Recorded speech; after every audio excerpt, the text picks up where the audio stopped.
cukup penting berkenaan dengan Alkitab, gender, dan juga seksualitas. Izinkan saya sebagai pembawa acara pada hari ini menyambut Bapak Ibu sekalian yang sudah datang dengan hangat. Saya mewakili seluruh panitia yang bertugas menyampaikan selamat datang dan selamat menikmati, selamat menyimak, lebih tepatnya selamat menyimak untuk seminar yang akan dibawakan oleh Pendeta Stefri Indra Bintang. Baik, mimbar akan saya serahkan Pendeta Stefri. Ya, pertama-tama menyampaikan terima kasih untuk kesempatan yang diberikan kepada saya boleh berada di tengah-tengah Bapak Ibu sekalian, khususnya gereja ini dan juga semua yang hadir. Dua sesi yang kita akan bahas, saya berharap saya sudah sampaikan pada Pak Yusak mungkin 40 menit, kemudian kita tanya jawab bisa lebih dari waktu yang dari 20 menit atau 25 menit, kemudian sesi kedua. Memang materinya banyak dan setahu saya Bapak Ibu sudah tahu tentang tentang kenyataan. Jangan langsung mulai dengan problem, tidak enak ya. Tentang kenyataan. Kenyataan tidak selamanya problem. Kenyataan berkenaan dengan perubahan yang terjadi dalam dunia. Di antaranya perubahan yang terjadi di antara manusia. Di antaranya perubahan yang terjadi antara seksualitas manusia. Itu dari makro ke mikro. Sesi pertama kita bahas tentang kenyataan gender dan seksualitas. Saya terus persoalan.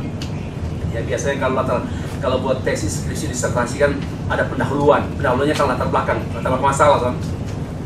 Dan saya meng-highlight homoseksual atau LGBT bla bla bla bencana besar dunia.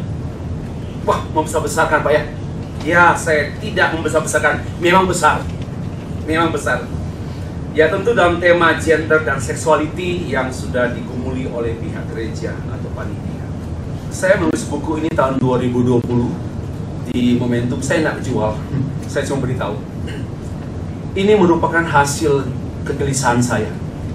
Karena gelisah melihat kenyataan dan di dalam kenyataan tersebut saya melihat juga lebih jauh mengenai problem bukan hanya pada masa kini. Pada waktu itu ya, melainkan problem pada masa akan datang. Pada waktu saya melihat waktu itu, apa yang terjadi akan di masa akan datang. Pada masa itu saya melihat sesuatu yang menurut saya satu pemberontakan manusia secara terang-terangan. Satu pemberontakan dengan sengaja menantang Allah. Dari pandangan saya waktu itu menurut Alkitab, lalu ke depan memang saya yakin dunia ini tidak kiamat karena itu. Dunia tidak berhenti dan berakhir dan stop karena LGBT, tidak. Juga bukan karena perang Ukraine dengan Rusia, perang Amerika dan NATO, dan bukan. Berhenti pada tujuan Tuhan. Ini yang menghibur kita. Jangan stres. Dunia ini berhenti pada tujuan Tuhan. Bukan tujuan Biden, tujuan orang-orang top dunia. Ini yang menghibur kita. Ya. Nah, tetapi walaupun demikian kita tidak bisa mengabaikan fakta atau kenyataan. Di antaranya ada fakta sesuatu yang bertentangan dengan Alkitab. Kalau dilihat itu dilihat dalam aspek perilaku, walaupun saya saya mengasihi apabila ada di antara kita juga yang memang bergumul dengan kecenderungan LGBT. Kalau mau terus terang, mungkin hampir kita semua ada kecenderungan dengan sesama jenis. Tinggal prosentasinya berapa. Ini kata sains, bukan kata saya. Tapi nanti kita kaji. Saya tulis buku ini, ya sekali lagi karena pergumulan saya mencermati keadaan dunia dan berusaha menjawab, sakitkah LGBT plus, berdosakah mereka? Saya meninjau secara teologis, etis, dan pastoral. Memang setelah 2 tahun ini, saya melihat masih banyak hal yang perlu ditulis lagi. Ya, masih banyak informasi yang perlu dibukakan kepada masyarakat atau kepada dunia. Baru 2 tahun, saya sudah memperhitungkan, sudah ada 3 halaman yang belum tertulis di sini. Dan harus tulis lagi. Persoalannya saya suka menulis yang kalau sudah terus begini, seperti buku teologi abu-abu, orang nak menantang saya biarkan. buku teologi apapun, karena nggak ada yang membantah saya diamkan saya. Tapi kalau ada yang bantah, saya tulis lagi gitu. Jadi, ya ini kelemahan saya. Nanti ditantang baru menulis. Kalau ditantang nggak menulis.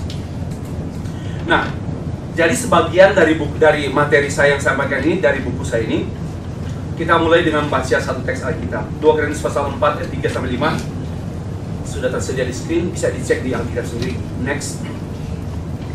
Jika Injil yang kata Pak Petrus telah inspirasi Roh Kudus, of course ya. Jika Injil yang kami beritakan masih tertutup juga, maka ia tertutup untuk mereka yang akan binasa. Siapa? Orang-orang yang tidak percaya, yang pikirannya terdibutakan oleh ilah zaman ini. Diomongin, tidak mau dengar. Ya, ngotot lagi dia berargumentasi dengan alasan-alasan antropologis, sosiologis, psikologis. Tadi tidak mau dengar firman. Inilah indikasinya bahwa orang yang mokong, kata orang Surabaya, mokong. Ada orang Surabaya sini nggak mau dengar, degil, bukan dekil, degil, ya kan? Dibutakan oleh ilah zaman ini. Terlalu banyak ilah. Dan lalu ada filosofi LGBT itu ilah. LGBT bukan ilah, tapi filosofi behind the LGBT adalah ilah. Ilah. Sehingga mereka tidak melihat cahaya Injil tentang kemuliaan Kristus yang adalah gambaran Allah. Sebab bukan diri kami yang kami beritakan, tetapi Yesus Kristus adalah Tuhan, dan diri kami sebagai hamba-Mu karena kehendak Yesus. Dua sisi sini, sisi hamba Tuhan dan sisi jemaat, sisi umat Tuhan. Teks ini saya yakin menolong kita untuk melihat pembahasan selanjutnya. Kita perlu sepakat dulu. Ya, ini konteksnya gereja. Orang percaya. Hierarki standar etika Kristen. Kalau kita orang Kristen, maka hierarki tertinggi kita Alkitab. Ya. So kalau tidak, kita nggak nyambung gitu. Ngomongnya nggak nyambung. Kita harus pegang bahwa hierarki tertinggi kita pegang standar tertinggi adalah Alkitab. Why? Because Alkitab firman Allah. Titik. Baru mempertimbangkan tradisi teologi. Ya, Alkitab baru tradisi teologi, konsili, hasil sidang-sidang Westminster, hasil Heidelberg, itu teologi, reform, itu teologi. Yang kedua, level standar yang kedua teologi. Yang ketiga baru undang-undang dasar, konstitusi. We are living di Indonesia, kita harus hidup juga sesuai dengan konstitusi bangsa. Ya, ini level yang ketiga, ini standar ya. Yang tertinggal kita baru teologi, yang ketiga konstitusi, yang keempat hak asasi manusia. Ya, hak asasi manusia ini bicara soal manusia dan kemanusiaan, barulah ilmu pengetahuan. Dan terakhir diri sendiri, hak saya. Ya, jangan dibalik-balik. Sebab kecenderungan sekarang ini orang minta hak ditempatkan di atas. My body, my sexuality, siapa yang urus? Lu, gue. Karena memang nggak tahu diri. Kenapa? Hak pribadi ditempatkan di atas. Nggak tahu diri kalau saya. Ya, apalagi ada remaja yang ya bicara terlalu banyak alasan kan. Ya, apa urusanmu? Ini alat kelamin saya kok. Ini tubuh saya. Ini pikiran saya. What's wrong? Apa masalahmu? Nah, ini kan konsep-konsep yang konyol. Kenapa? Bodoh. Kenapa bodoh? Tak ngerti. Hak pribadi itu paling bawah. Kalau hak pribadi paling atas, memang setan pun kalah. Setan pun kalah. Oke ya, kita pikirkan seperti ini. Saya nak maksa. Tapi if you are Christian, ya harus obey. Kita harus menempatkan the Bible, Scripture sebagai the highest standards, standar tertinggi. Baru teologi, reform teologi, ya, baru undang-undang dan seterusnya. Oke, Pak, apakah kalau saya sebagai orang negara Indonesia dan saya harus taat asas hukum yang berlaku di negara Indonesia, di antaranya ada penurunan undang-undang UUD 45, ada peraturan-peraturan dan seterusnya. Nah, bagaimana Pak saya dengan firman Tuhan? Bagi saya tidak masalah, ini solusi saya. saya sudah terbitkan di jurnal. Sebagai orang warga negara Indonesia, ya sumbernya tradisi, yaitu nenek moyang bangsa Indonesia yang digali oleh Soekarno menghasilkan Pancasila, lalu diturunkan ke konstitusi, dan baru bagaimana hidup berwarga negara sebagai warga negara. Kita Alkitab kemudian dirumuskan, Alkitab dirumuskan menjadi teologia diturunkan menjadi pilar-pilar etika, dan itu bagaimana hidup berwarga negara gereja. Jadi dua peran, memang kita dua peran, bukan antagonistik, bukan saling bertentangan. Kita sebagai kerajaan Allah, sebagai warga kerajaan Allah, warga gereja dan warga negara, tidak ada pertentangan. Mesti lihat di dua. Karena itu saya tidak melihat bahwa hierarki ini merendahkan bangsa Indonesia. Tidak, wajar. Indonesia undang-undang ditebakkan ketiga itu wajar. Ya, saya harap Bapak Ibu bisa mengerti, bisa tanya juga kalau memang perlu penjelasan lebih jauh. Oke, pendahuluan. LGBT adalah fakta yang sedang mengubah tatanan dunia secara masif. Bapak Ibu sudah tahu, ya. Apakah dunia semakin baik dan maju peradabannya?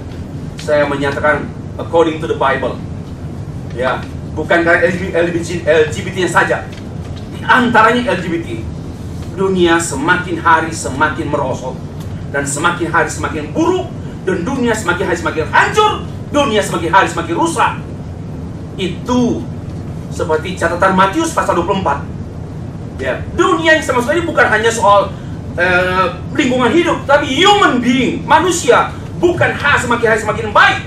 Even though dia memiliki kemajuan pendidikan, teknologi, tapi mentality, moral, ya, manusia makin merosot, makin merosot. Nah, penjelasan istilah dulu. Homoseksualitas, yaitu ketertarikan seksual terhadap sesama jenis kelamin, ya, itu sudah apakah dia pasangan atau yang bukan. Lalu di homoseksual ini dibagi dua. Mereka membagi, ya, bukan kita. Ada orientasi seksual sejenis, tertarik, baru tertarik. Ada satu kecenderungan lah, mungkin kecenderungan. Saya kok gitu ya. Baru kecenderungan dengan sesama jenis, ya. Lalu yang perilaku, ya, perilaku seksual sejenis, melakukan hubungan seksual antar sesama jenis kelamin. Apakah dia pacar atau dan sebagainya. Nah, ini dibagi dua, ya. Nah, homoseksualisme, ya, homoseksualisme atau LGBTisme, ini LGBTisme saya karang sendiri, nggak ada di ini. LGBTisme adalah pandangan yang menyetujui dan mendukung hubungan pasangan sejenis, seksual sejenis sebagai satu jalan hidup yang diakui oleh mereka. Ya, itu pandangan, maka disebut homoseksualisme atau LGBT plusisme. Lanjutnya ada LGBTQIAAP. Ya, saya pikir kita nggak usah ini. Ini mereka suka karang sendiri, mereka sendiri yang buat. Ya, ya, Bapak bisa baca sendiri. Ada yang masih bertanya, apakah saya itu perempuan? Yang nomor 6, questioning bahwa apakah mengakui 4 ini. Indonesia hanya 2. Masih 2, laki-laki dan perempuan. Itu gender. Ya, saya waktu kalian dua minggu lalu kaget. Gender di Thailand 18 gender. Waduh, ada laki-laki yang suka ini tergini nih. Pokoknya diurut semua. Tom and Joy, apa semua. Terlalu banyak, nanti di Google ada kok. Ya. 18 gender. Memang Thailand ini pusat kemajuan di bidang ini. Sampai, dan saya pikir gak muncul lagi karena ini kelainan tuh. Sorry, yang saya nggak sabar bicara, harus itu nanti kesimpulan itu. Karena ini kelainan, dan ini terus seperti amuba, seperti virus yang terus bermutasi itu, terus, ya. Kan dosa kan begitu, mutasi. Ya, oke. Nah, tapi juga kita harus pertimbangkan kenapa? Karena terjadi perubahan dunia. Ya, akarnya di sini. Worldview dunia berubah. Yang dahulunya according to what author, apa pendapat, apa kata presiden, apa kata Musa, apa kata Tuhan Yesus, the author, and apa yang tertulis dalam teks. But today sudah reader, according to the reader. Who is the reader? I am reader. Saya pembaca. So sekarang sudah sangat subjektif. Jadi perubahannya bagi saya bukan soal LGBT. Perubahan worldview berpikir dunia yang sekarang beralih ke absolutisme subjektif. Subjektif itu menjadi absolut, sehingga itulah yang dikenal dengan istilah reader center, ya, yang dikenal dengan text and reader to synchronic. Dan itu sekarang, maka itu perdebatan semakin sengit. Kenapa? According to the reader, not according to the text, not according to the author, tapi according to the reader. Maka apa kataku, apa katamu, ini atau buku, itu tubuhmu, ya, reader. Jadi pembaca pun ya seperti beredar kemarin kayak perangnya itu perang teologi ya, membahas karena bermunculan pandangan-pandangan aneh yang merusak tradisi teologi yang bagus, dirusak dengan pandangan-pandangan aneh. Kenapa? Reader itu. Sekarang orientasi kepada pembaca sesuka hati itu. Dan akar perubahan worldview postmodern ini, satu, kebenaran bergantung pada pembaca, dan kebenaran sesuai dengan keperluan, kebenaran dibaca dengan cara baru. Ini konklusi, dan kebenaran itu milik pribadi bersama, milik pribadi bersama, tapi pribadi bersama. Ini HAM, ya, ini HAM. Coba lihat, perhatikan 4 indikator ini yang sedang mengubah dunia. Dunia cara pikir manusia sekarang seperti ini, ya, seperti ini. Maka itu perjuangan gereja untuk benar-benar membangun jemaat dengan kebenaran firman Tuhan dalam tradisi teologi yang sehat itu sangat dituntut. Kenapa? Karena dunia sedang diruntuhkan dengan at least 4 kebiasaan manusia posmo sekarang seperti ini. Termasuk tuntutan HAM, itu kan juga semua ini yang terkait dengan LGBT. Tergantung si pembaca, tergantung pembaca. Kalau pembacanya pendukung LGBT, dia baca Alkitab, dia akan berkata Alkitab mendukung LGBT. Ya, tergantung si pembaca. Atau tergantung keperluan, siapa yang perlu. LGBT perlu. Atau cara baru. Saya mempunyai new way, cara baru untuk baca Alkitab. You punya cara lama, tradisional. Saya punya cara baru. Wow. Dan juga disupport oleh gerakan HAM sedunia. Dan maka itu dunia makin kacau. Selama berabad-abad LGBT plus hampir tidak dibicarakan, ya kan? Hampir tidak dibicarakan. Baru sekitar ini yang hangat-hangat 10 tahun ini kan heboh. Baru sekitar 10 tahun ini. Kecuali ya dibicarakan oleh mereka sendiri yang bergumul. Mereka yang berorientasi dan berperilaku seksual itu bersembunyi selama berabad-abad. Entah bersembunyi di manalah.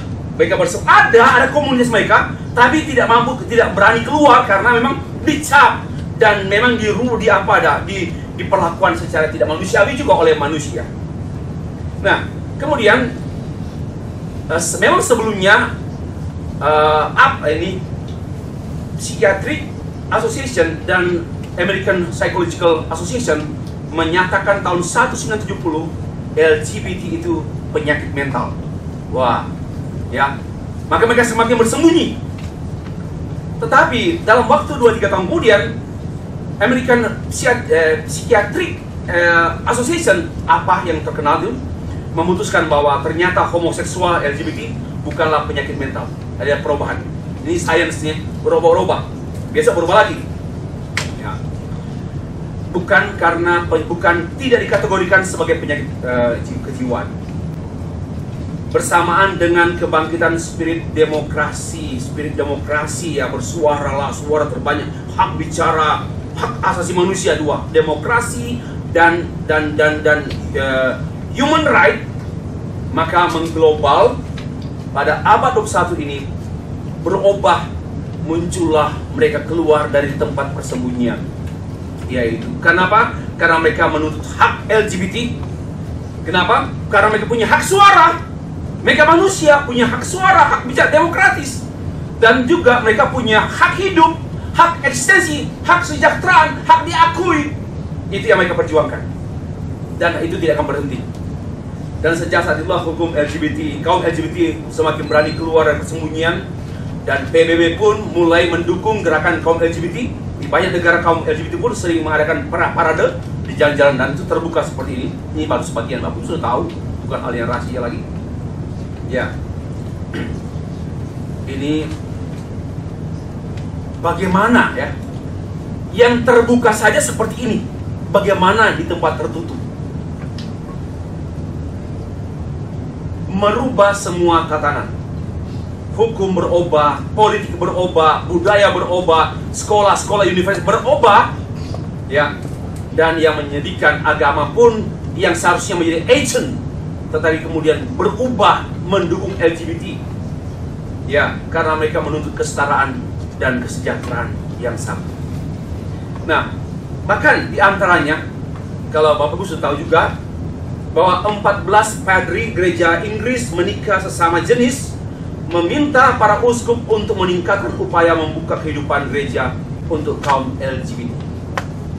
Jadi isu ini bukan lagi negara-negara yang dulu negara Kristen, beberapa negara Eropa yang adalah Kristen sekarang terbuka, bahkan melegalkan pernikahan sejenis.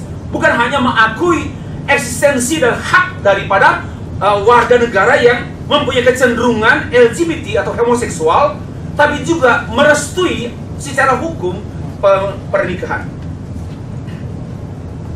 Maka itu saya katakan LGBT bencana terbesar dunia.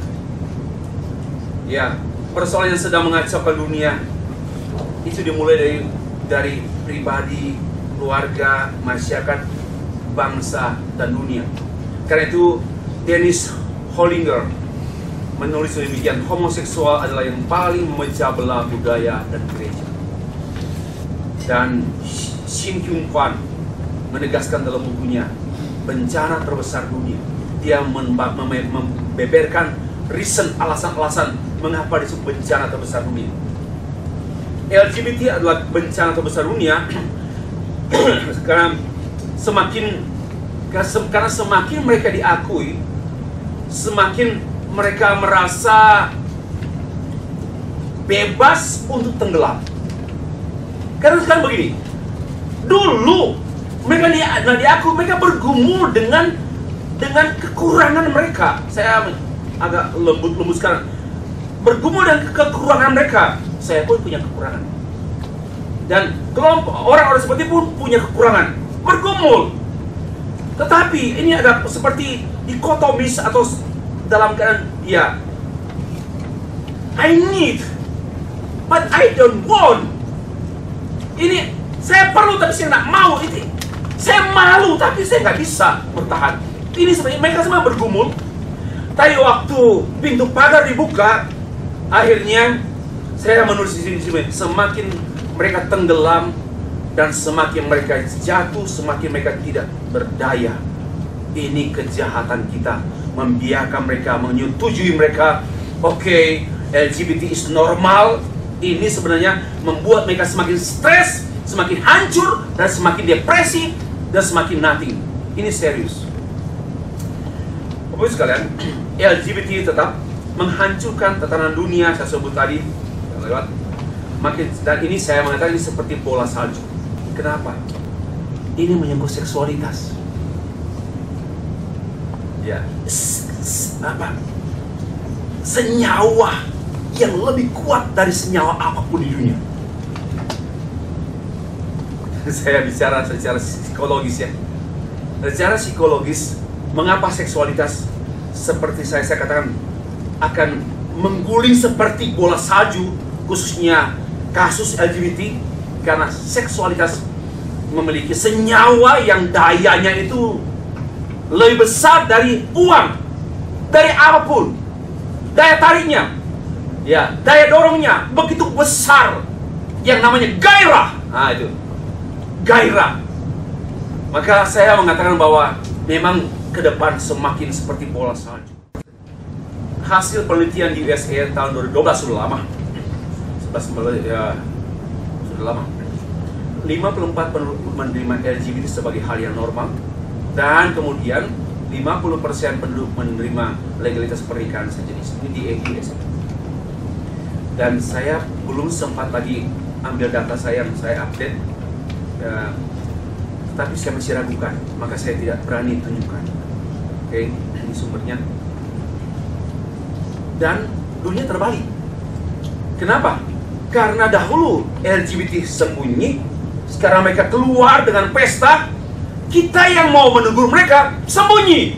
Termasuk gereja banyak diam. Malah yang sembunyi sekarang itu gereja-gereja. Takut, kenapa? Human right. Masuk penjara. Masalah hukum. Di Indonesia pun bicara itu, oh Bapak Ibu akan disoroti secara hukum. Maka gereja pun diam daripada tidak bermasalah, daripada bermasalah. Kecuali gereja di sini berani juga, berani mati. Tapi jangan berhenti sekarang, ini baru pendahuluan. Sekarang orang-orang yang mengkritik atau berpendapat jujur mengenai LGBT malah distigmatisasi, buruk, jahat, egois, musuh manusia. Termasuk pendeta yang garang, yang tegas terhadap LGBT, dianggap musuh kemanusiaan. Terbalik kan? Terbalik. Para pendukung LGBT dianggap pahlawan kemanusiaan, mungkin dapat hadiah Nobel kalau mereka menyanjung-nyanjung membuat teori-teori kajian-kajian ilmiah tentang LGBT yang mensupport eksistensi mereka dan peran mereka, mungkin akan dapat hadiah Nobel. Dan kita yang menyampaikan suara kebenaran, kita akan dicaci maki oleh dunia. Dunia telah berubah. Gereja telah kehilangan kekuatannya.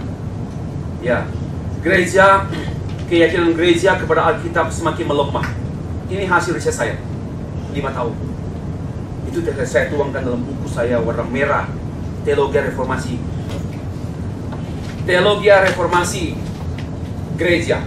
Gereja menjadi serupa dunia. Dan belum ada seorang yang bantah argumentasi saya yang membukakan bahwa gereja semakin serupa dunia. Ya, kenapa? Melemah. Keyakinan gereja pada Alkitab melemah. Itu sedih sekali.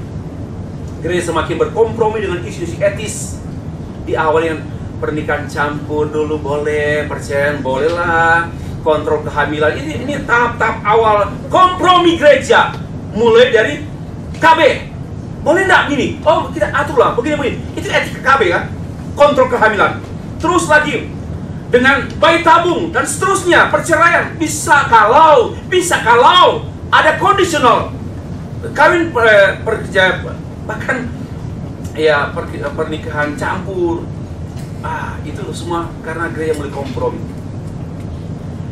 Arti dosa berubah, bukan lagi pemberontakan, tapi ya kesalahan, kekurangan kami, Pak. Ini kami berdosa karena kekurangan kami. Kalau ada jemaat mimpin doa, bukan berdosa begitu saya lempar di dalam kursi. Tuhan, ampuni kelemahan-kelemahan kami. Kami sering lemah dan kurang peka. Apa yang Tuhan mati karena ketidakpekaan manusia? Kristus mati karena pemberontakan, bukan karena kurang peka. Dosa kok dipandang rendah sekali. Nah, itu yang terjadi sekarang. Itu yang terjadi sekarang. Ya, gereja menjadi serupa dengan dunia karena Injil, kekuatan gereja itu hilang. Nah, LGBT adalah fakta yang sedang mengubah dunia. Apakah dunia ini berubah semakin baik dan maju peradabannya? No. Begini, dia misteri ya. Kita bicara mengenai revolusi LGBT. Ya, biasanya orang terdekatlah yang tahu siapa yang punya bibit-bibit kecenderungan LGBT. Jangan negatif. Kita tidak boleh sikap negatif terhadap sesama, adik, kakak, tetangga, teman yang ada kecenderungan itu. Tidak bisa dipandang, wah, jangan direndahkan, jangan dibiarkan juga. Ya, kita orang tua lah yang pertama kali mendeteksi ada potensi kecenderungan LGBT pada anak kita. Ini di sini. Oke. Dan juga guru. Orang tua dan guru itu adalah orang yang paling dekat dengan anak-anak, yang tahu ini anak ini mempunyai kecenderungan LGBT gitu. Ya. Dan mereka mulai bergumul, menutup diri. Bapak sudah tahu, malu dengan lingkungan. Ya, mulai dan seterusnya keadaan mereka. Saya pikir ini satu kenyataan yang tidak bisa ditertawakan, tidak bisa dihakimi, tapi harus digumuli dan harus tolong. Karena mereka manusia yang sama dengan kita. Mereka masih bergumul kan, tidak langsung toh. waktu dia lahir kemudian langsung berdosa menikah dengan kehendak, itu proses. Ya, kalau kita biarkan, dia akan semakin lebar, semakin luas, semakin jatuh. Jadi prosesnya panjang. Maka itu gereja perlu mendeteksi anak sekolah minggu sejak dini. Bukan untuk dihakimi, tapi untuk ditolong. Pastoral sudah dimulai sejak anak sekolah minggu. Kalau sudah remaja dan dia sudah tingkat presentasinya sudah 30%, 60%, saya tidak mengatakan tidak ada mustahil sih, tapi sudah semakin berat, kasihan dia. Ya, sudah bukan terlambat sih, kasihan sekali dia. Ya, oke. Mengapa mereka menjadi LGBT? Ya, tentu tidak mungkin satu alasan. Banyak faktor. Semua ahli mencari tahu berdasarkan keilmuannya, psikologi, psikiater, biologi, sosiologi, dan seterusnya. Namun masing-masing sifatnya parsial. Dan padahal ini bukan faktor tunggal. Dari semua upaya para ahli, paling tidak terdapat 3 faktor utama, yaitu faktor teologis, lingkungan sosial, dan biologis. Hanya faktor teologis lah yang dapat dipastikan mutlak. Ya, hanya faktor teologis yang pasti dipastikan mutlak. Faktor teologis, para LGBT, penduduk LGBT tidak pernah membicarakan dosa sebagai penyubur orientasi seksual LGBT. Tidak pernah. LGBT never talk about sin. Ya, padahal sebenarnya sebelum kejatuhan manusia dalam dosa, semua ciptaan dalam keadaan sempurna, terlebih manusia, Adam dan Hawa, ya, pun tidak berbibit LGBT. Namun, setelah kejatuhan manusia dalam dosa, bibit LGBT itu pada kejadian 3. Bibit LGBT bukan pada kejadian 1, yang seperti yang digembar-gemborkan oleh mereka pendukung. Kami kan ciptaan Allah yang sempurna juga. No! Betul! Tapi kamu ciptaan Allah yang kejadian 3, bukan kejadian 1. Bisa ya? Ini disitulah bibit LGBT, bukan di kejadian 1. Dosa dan kuasa kegelapan yang memengaruhi manusia sehingga manusia bergumul dan kekurangan, kesulitan, dan seterusnya. Faktor teologis, yakni dosa dan kekuasaan kegelapan, tidak pernah disinggung oleh para ilmuwan dan oleh LGBT. Tetapi LGBT bergantung pada ilmuwan.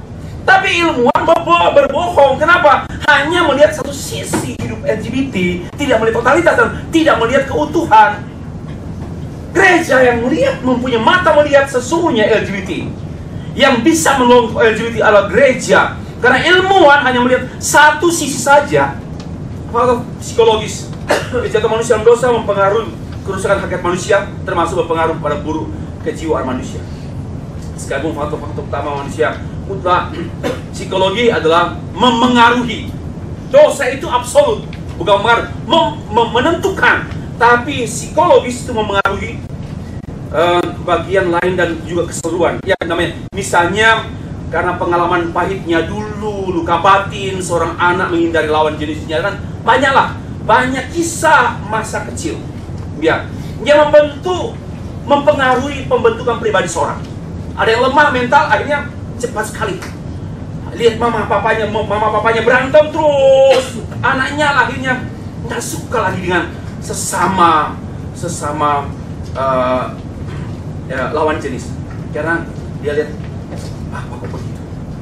Saya suka mama terus diperlakukan begitu. Saya perempuan, mama perempuan. Akhirnya dia iba dengan mamanya dan iba dengan cinta dan akhirnya kedagingan dan seterusnya. Jadi banyak faktor. Jangan diabaikan faktor psikologis. Ya, saya lewat aja. Bapak Ibu sudah tahu ini. Faktor lingkungan juga. Saya pikir saya lewat bibit kecil LGBT dalam lingkungan dimulai dari kanak-kanak. Saya sudah sebut tadi. Dennis P. Hollinger, identity are socialized construct, dan dibentuk oleh grup, oleh kelompok dan pengalaman di mana dia berada. Ya. Ini sangat diambil dari bukunya The Meaning of the Sex. LGBT dipicu dan dipacu oleh faktor-faktor lingkungan. Maka itu keluarga itu penting sekali. Pertama kali mendeteksi. Kalau anak saya, anak kita, kakak kita ada langsung tolong. Jangan biarkan jadikan mainan. Kita jahat sekali karena kebodohan. Kenapa? Jadikan mainan. Hai, Akhirnya dia didukung. Begitulah saya. Dia akhirnya terima diri. Hati-hati, nggak bisa main-main. Oke, saya pikir lewat ini. Saya pikir ya, faktor biologis juga. Karena faktor genetika ada faktor genetika. Kenapa? Karena manusia sudah jatuh dalam dosa. Maka seluruh aspek, termasuk tubuh, biologis, ada tercemar dosa. Tercemar, not only mind and feeling, mental, but also body, tubuh, termasuk sebagai media, sebagai instrumen dari dosa. Maka sangat mungkin faktor genetika di tubuh bibit LGBT. Ya nggak usah disalahkan, ditolong aja sejak dini. Lewat ya, sudah bahas ini. Nah, saya begini. Ini para skill itu saya beri ilmunya. Sesungguhnya tidak ada faktor tunggal. Faktor-faktor yang ditemukan para ahli hanyalah kemungkinan besar, sedangkan faktor teologis adalah suatu kepastian, yakni kerusakan natur manusia akibat dosa. Itulah akarnya LGBT. Tapi sayang, ilmuwan, kaum LGBT dan juga pendukung, pendorong tidak pernah menyinggung ini. Sedih sekali. Ya, akibatnya revolusi LGBT. Karena semua ilmu tidak dapat memberikan solusi kepada LGBT, bahkan semakin membuat kaum LGBT tenggelam dalam keadaannya, sehingga mereka pun semakin menjadi-jadi. Ya, ini namanya revolusi. Kaum LGBT makin tidak berdaya dan didukung oleh para pendukung LGBT yang semakin jatuh dan terpuruk dalam keadaan mereka. Ini gambaran yang sesungguhnya kita harus lihat. Biar mereka teriak-teriak pinggir jalan dengan warna-warni mereka ceria, tapi hati mereka itu gelap. Masalah LGBT adalah masalah fundamental dan menyeluruh. Bukan lagi berkenaan dengan masalah seksual, psikis, fisik, sosial, melainkan yang mendasar masalah teologis hidup mereka di hadapan Tuhan. Mereka bisa bersandiwara ke gereja, mereka bisa bersandiwara ke gereja, mereka bisa pura-pura jadi majelis, mereka bisa jadi aktif di gereja, tapi biasanya tingkat kemunafikan tinggi. Kenapa? Karena sejak kecil dia menyembunyikan diri. Maka mental bersembunyi, mental munafik kuat sekali. Lu jangan lupa ini. Sejak kecil mengurung diri. Kalau boleh dunia tidak boleh tahu saya punya problem. Maka dia cover dirinya sangat kuat. Maka sampai dewasa pun dia ahli bersandiwara.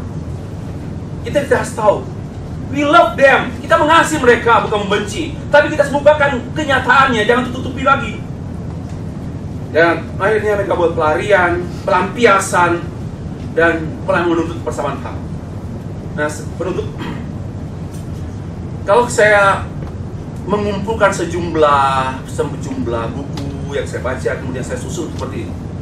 Jadi, memang begini, kita punya orientasi seksual. Saya laki, orientasi seksual saya ke perempuan, itu normal, ya, normal. Sebaliknya, perempuan ke laki itu normal. Nah, namun begini, orientasi seksual bisa berbuah pada perilaku seksual. Ini kan kalau sesama suami istri, ini normal. Jadi sampai ke perilaku seksual itu suami istri, oke. Tapi kalau bukan suami istri, ataupun kalau bukan sesama lawan jenis, ya pertama dia mulai tertarik dengan sesama laki-laki. Masih 1% nih kurang. Mulai dia melewati pergumulan sosial, psikis dan sebagainya. Ini masa anak-anak yang paling rawan, masa penghancuran. Ya, listen to me. Ya, masa penghancuran di sini. Maka itu pay attention Sunday school, ya, children ya.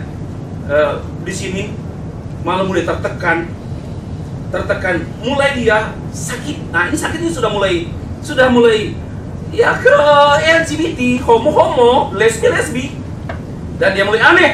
Sudah di sini. Ini sudah, kalau di sini sudah mulai dosa. Ya, kalau di sini dia sudah mulai membayangkan. Kalau di sini masih no, I don't want. Saya nggak suka, saya nggak mau. Saya harus tegap. Ini dia bergumul. Nah, kalau nggak ada yang tolong dia, kasihan sekali. Mereka perlu pertolongan di sini. Ini masa kritis. Kalau mereka sampai jebol 50 ke atas, sudah semakin berat mereka kembali. Ya, semakin berat. Hanya aneh. Dan berdosa ya melakukan dengan sesama. Ini materi pertama saya. Cukup tebak waktu ya. Baik, terima kasih. Sekarang saya memberikan kesempatan untuk bertanya, namun saya kembalikan pada moderator.